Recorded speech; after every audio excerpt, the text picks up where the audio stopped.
하나님께서 오늘도 새 하루를 허락하여 주셨습니다. 그 은혜에 감사하시면서 함께 찬송가 212장, 겸손히 주를 섬길 때 함께 찬송하시겠습니다. 겸손히 주를 섬길 때 괴로운 일이 많으나 구주여 내게 힘주사 잘 감당하게 하소서. 인자한 말을 가지고 사람을 감화시키며 갈 길을 잃은 무리를 잘 인도하게 하소서. 구주의 귀한 인내를 깨달아 알게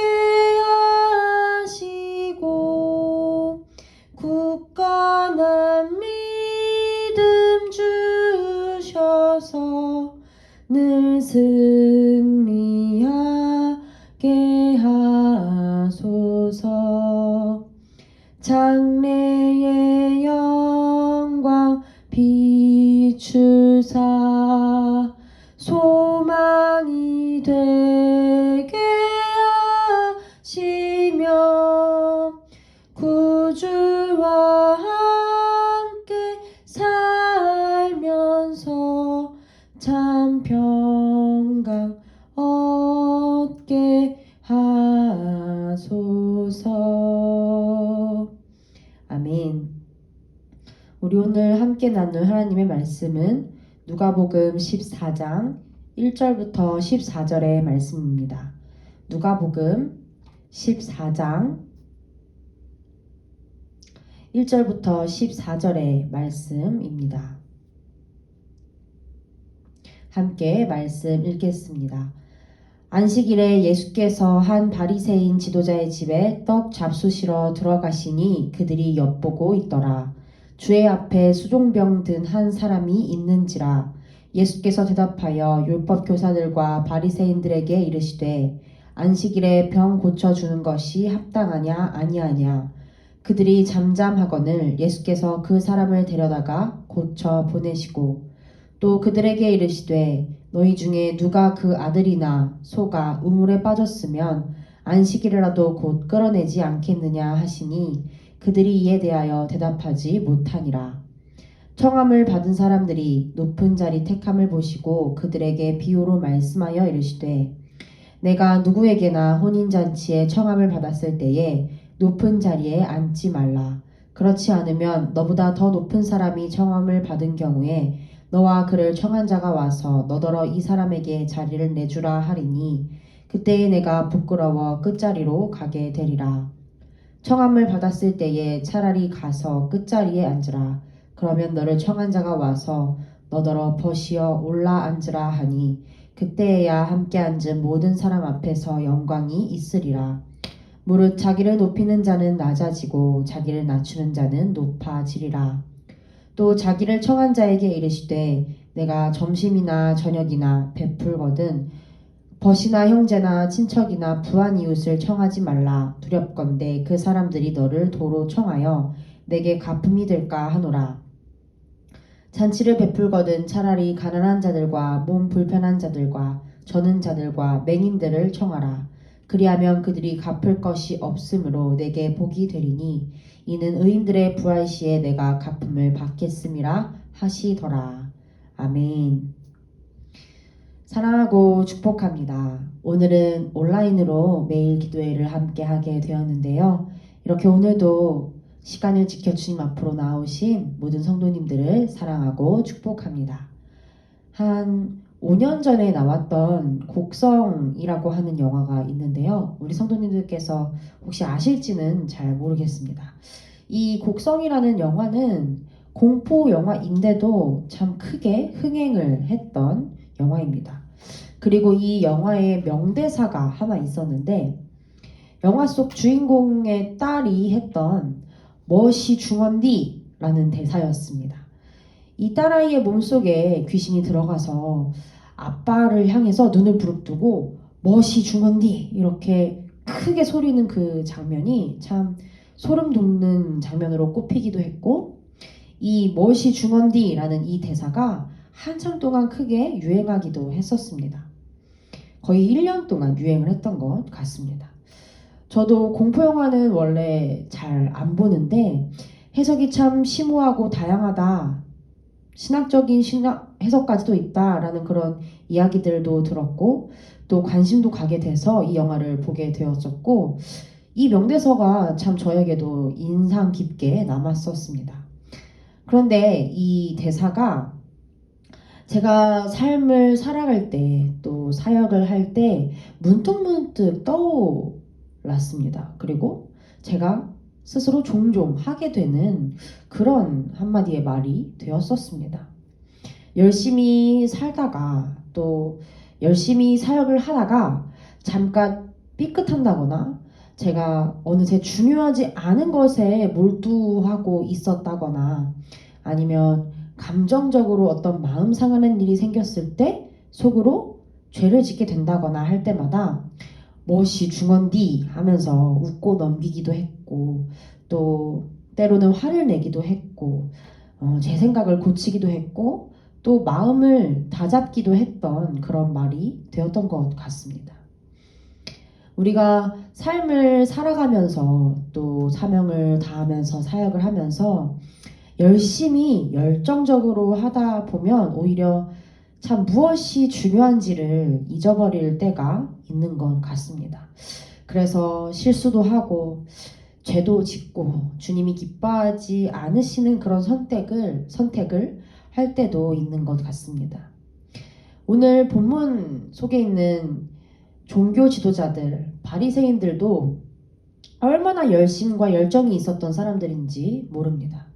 그 복잡하고 어려운 율법 한 글자 한 글자를 다 외울 정도로 해박한 지식과 열정을 가지고 있었고 또 명석한 두뇌를 가지고 있었습니다. 그러나 그들에게 오늘 주님이 무엇이 중헌디? 라고 외치는 것만 같습니다. 주님은 오늘 하나님을 위한다고 하면서 열심히 하고 열정을 다하는 그들이 잘못 가던 길, 그들의 잘못된 생각, 그리고 잘못된 마음을 향해서 뭐가 정말로 중요하냐라고 물으시고 또 그에 대한 답도 주님이 주고 계십니다.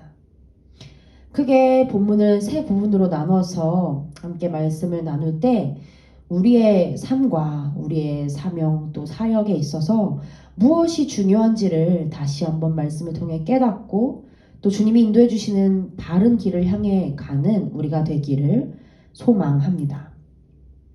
첫 번째 부분은 1절부터 6절에 있는 안식일 논쟁입니다. 예수님과 유대 종교 지도자들 사이에는 계속 안식일에 대한 논쟁이 있어 왔습니다. 그리고 오늘 나오는 이 안식일 논쟁은 네 번째 안식일 논쟁으로 예수님이 한 바리새인의 집에 가셔서 초대를 받고 가셨다가 거기 있던 수종병 든 환자를 치유하시는 것에 대해서 질문을 하심으로 일어났습니다. 주님 앞에 수종병 환자가 있었고 율법 교사들 또 바리새인들은 안식일이니까 병을 고칠 수 없다라고 하면서 주님이 만약 이 환자를 고쳐주기만 하면 그것으로 주님을 책잡기 위한 그런 마음을 가지고 있었습니다. 그리고 눈을 부릅뜨고 지켜보고 있었습니다. 그런데 이 수종병이라고 하는 병은 참 무서운 질병인데요. 몸의 각 조직과 부위에 유액이 차서 물이 차서 온몸이 붓고 또 썩는 그런 무서운 질병이라고 합니다. 또 이 병에 무서운 점이 하나 더 있는데 그것은 온몸에 물이 차 있는데도 불구하고 정작 이 병을 앓고 있는 사람은 심각한 갈증이 나서 매 순간 엄청난 고통을 겪는다는 점입니다. 바리새인들은 안식일이라고 하면서 환자를 치료할 수 없다라고 했습니다. 하지만 매 순간 이런 몸의 고통과 엄청난 갈증을 겪으며 있는 이 사람에게서는 안식일의 이 1분 1초가 정말 마치 천년의 시간처럼 길게 고통스럽게 느껴졌을 것입니다. 이런 환자의 고통을 너무나도 잘 알고 계시는 주님이 그 병자를 즉시 고쳐주신 것은, 그 병자를 만나서 그 병자를 고쳐주신 것은 너무나 당연한 일이었습니다. 그런데 바리새인들은 왜 이런 환자를 치료해 주신 주님의 행동을 보고 함께 기뻐하지 못하고 감사하거나 영광을 돌린다거나 대단하다라고 하지 못하고 오히려 그에 대해 비난하고 이걸로 어떻게든 올무를 걸려고 했던 것일까요? 무엇이 중요한지를 잊었기 때문입니다. 당시 유대인들은 장로들의 전통에 따라서 율법을 지키는 것에서 그들의 종교의 권위를 세우려고 했습니다. 그리고 단지 율법을 문자적으로 지키는 것에 만족하면서 정작 율법의 본질은 깨닫지 못했습니다. 율법의 본질인 사랑을 몰랐던 것입니다. 안식일을 지켜야 한다라는 형식이 중요했고 자신들의 권위와 명예가 중요했고 자신들이 얻어야 하는 이익이 중요했습니다. 또 그들 자신들의 자녀, 가족, 가축에 대해서는 안식일이라고 해도 구해줄 정도로 사랑하지만 이웃의 고통, 타인의 고통에는 너무나 무관심했습니다. 지금 아파하는 눈앞에 있는 사람의 고통을 이해하기보다 오히려 그를 저주받은 자다, 중재인이다 이렇게 정죄하기에 바빴고 또 이 병자를 치료하신 주님 역시 안식일 규정을 어긴 범죄자로 낙인 찍으려 했다는 것입니다. 사랑이 가장 중요한 것인데 그것을 보지 못했습니다. 우리의 열정과 우리의 열심은 어디를 향해 가고 있을까요? 하나님을 위한다라고 하지만 정작 그것은 나를 위한 것은 아니었는지 우리 함께 점검해 봤으면 좋겠습니다. 정말 하나님이 원하시는 것은 사랑인데 가장 중요한 그것은 잊은 채로 살고 있지는 않았는지 돌아보았으면 좋겠습니다. 율법의 완성도 사랑이고 가장 중요한 것도 사랑이라는 것을 기억하는 저와 여러분이 되기를 소망합니다. 두 번째 부분은 7절부터 11절의 잔치 자리에 대한 말씀입니다. 본래 잔치 자리의 높은 자리는 주인의 오른편, 바로 옆자리인데 이 자리에는 사회적으로 존경받는 사람, 명예로운 위치에 있는 사람들이 앉았습니다. 그래서 잔치에 초대받은 사람들은 이 상석에 앉으려고 했고 그것은 스스로를 높이고자 하는, 높은 사람이 되고자 하는 그런 처사였습니다. 높은 자리에 앉기를 원하고 그러려고 애쓰는 이런 모습은 그들에게 있어서 중요한 것이 무엇이었는지를 보여줍니다. 그들에게 있어서 중요한 것은 세상의 명예와 영광과 인기, 세상의 인정들이었다는 것을 보여준다는 것입니다. 당시의 종교 지도자들, 바리새인들은 자신의 학문, 지위, 명예, 경건 등을 스스로 높이 평가하면서 다른 사람들은 경멸하고 실족시켰습니다. 또 그러면서도 사람들에게 인정받고 싶어하고 칭찬받고 싶어했습니다. 그러면서 마음속은 온갖 교만함으로 가득했습니다. 그 마음을 다 꿰뚫어 보시는 예수님은 이들의 타락한 이 신앙을 지적하시면서 비유의 말씀을 주시는데 잔치에 청함을 받았을 때 높은 자리에 앉지 말고 낮은 자리에 앉아라. 그러면 오히려 주인이 올라앉으라 하고 그때가 영광스럽게 될 것이다 라고 하십니다. 사실 청함을 받았을 때 차라리 가서 끝자리에 앉으라 라고 하는 이런 교훈, 높은 자리에 앉았다가 나중에 낮은 자리에 가서 앉으라는 말을 듣는 것이 아니라 올라와서 높은 자리에 앉으라는 말을 듣는 게 더 낫다라는 이런 가르침은 당시의 랍비들도 모두 다 잘 알고 있는 그런 가르침과 교훈이었습니다. 그렇다면 주님의 말씀과 세상 선생들의 가르침에 아무런 차이가 없는 것일까요? 그렇지 않습니다. 지금 주님은 높은 자리를 보장받기 위해서 일부러 낮은 자리를 택해라 라고 하시는 그런 일종의 처세술이나 테크닉을 가르쳐 주시는 것이 아니기 때문입니다. 주님은 지금 밖으로 겉으로 보이는 가짜 겸손이 아니라 마음속 깊은 곳에서부터 진실하게 겸손하라고 하시는 진짜 겸손함을 가르치시는 것이기 때문입니다. 이 땅에 인간의 몸을 입고 오셔서 가장 낮은 모습으로 오셔서 우리를 죽기까지 섬기신 주님의 겸손, 그 겸손을 알고 닮으라고 하시는 것입니다. 외모와 겉모습만 그리스도를 닮는 것이 아니라 진정한 그리스도의 마음을 품고 사는 자가 되라 라고 하시는 것입니다. 가장 낮은 자리에 앉는 것이 정말 기쁘고 아무렇지 않은 그런 사람이 되라는 것입니다. 그렇게 세상에서 겸손히 사랑하라 라고 말씀하시는 것입니다. 이 땅에서 높은 자리에 앉는 것은 중요하지 않습니다. 겸손히 낮아지고 섬기는 것이 중요한 것입니다. 하나님께 인정받고 하나님께 칭찬받는 것이 중요한 것입니다.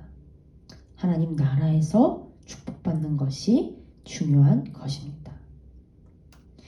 마지막 세 번째 부분은 12절부터 14절로 예수님께서 잔치를 베푼 사람에게 자비에 대한 가르침을 주십니다.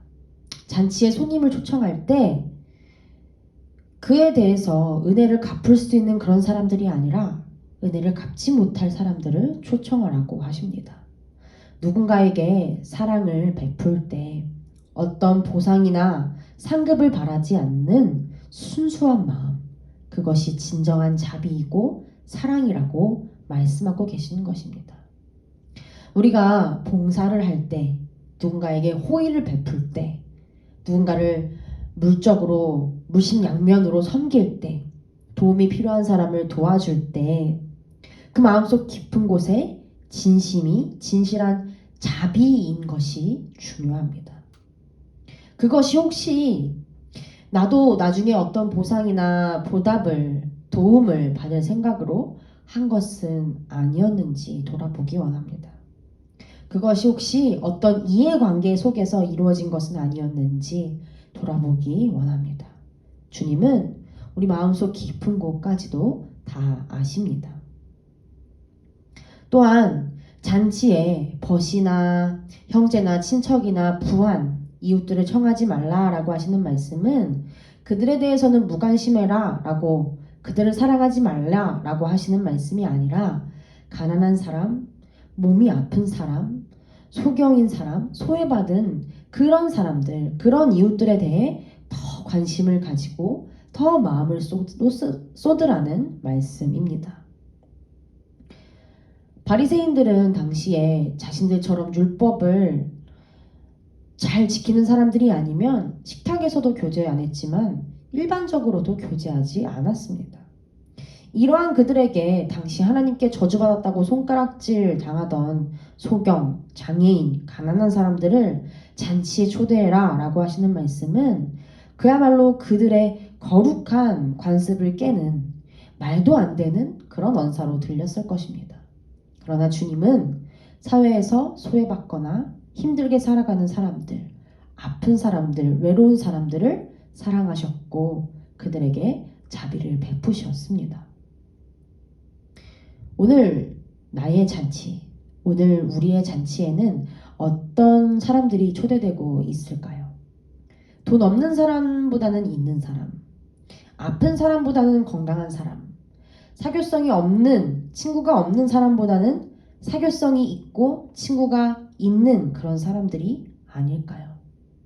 우리의 명절이나 경사, 잔치에 나에게 도움이 되는 사람, 나와 친한 사람들만 초대하고 그들에게 선물을 돌리느라 바쁜 그런 우리의 삶이 아니라 낮고 소외된 사람들, 외로운 사람들의 집을 찾아가고 그들과 서로 사랑을 주고받기에 바쁜 삶을 사는 우리가 되기를 간절히 소망합니다. 말씀을 정리하겠습니다.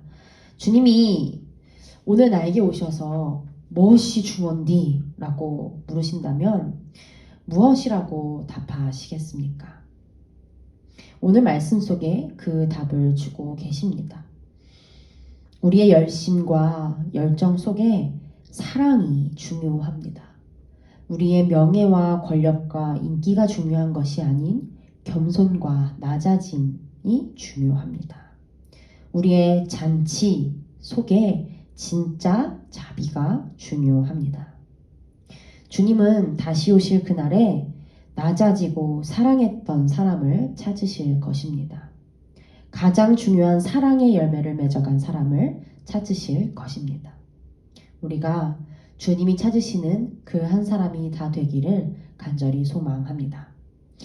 이 시간 다 같이 함께 다시 한번 찬송가 212장 겸손히 주를 섬길 때 찬양하고 각자 기도하시겠습니다. 212장 찬송가 212장 겸손히 주를 섬길 때 찬양하시겠습니다. 겸손히 주를 섬길 때 괴로운 일이 많으나 구주여 내게 힘주사 잘 감당하게 하소서. 인자한 말을 가지고 사람을 감화시키며 갈 길을 잃은 무리를 잘 인도하게 하소서. 장래의 영광 장래의 영광 비추사 소망이 되게 하시며 구주와 함께 살면서 참 평강 얻게 하소서. 아멘. 다 함께 말씀 붙들고 기도하시겠습니다.